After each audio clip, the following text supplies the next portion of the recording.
Prostate cancer কোন স্টেজে আছে তা জানার জন্য আমরা যে পরীক্ষাগুলো করতে পারি সেগুলো হচ্ছে MRI অফ প্রোস্টেট, তারপর আমরা বোন স্ক্যান এবং হোল বডি MRI অথবা পেট স্ক্যান পর্যন্ত আমরা করতে পারি। সাধারণত যাদের বয়স 50 ঊর্ধ্ব বা আরও বেশি 60 ঊর্ধ্ব এ ধরনের কোনো লক্ষণ থাকে তাদেরকে আমরা সাধারণত PSA এবং ডিজিটাল রেক্টাল এক্সামিনেশন করার পরামর্শ দিই যদি এই ধরনের লক্ষণ থাকে। সেটা যে কোনো অনকোলজিস্ট অথবা ইউরোলজিস্ট এটা করতে পারেন।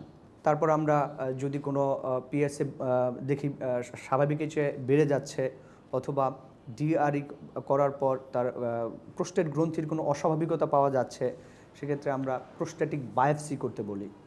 এটাকে ট্রাস বায়োপসি বা ট্রান্সরেক্টাল বায়োপসি বলা হয়। একই সাথে আমরা MRI করতে পারি, MRI মাল্টিপ্যারামেট্রিক MRI অফ প্রোস্টেট, যেটা ক্যান্সারের এক্সটেন্ট অফ ক্যান্সার, প্রোস্টেটের মধ্যে ক্যান্সারের এক্সটেন্টটা বলে দিবে।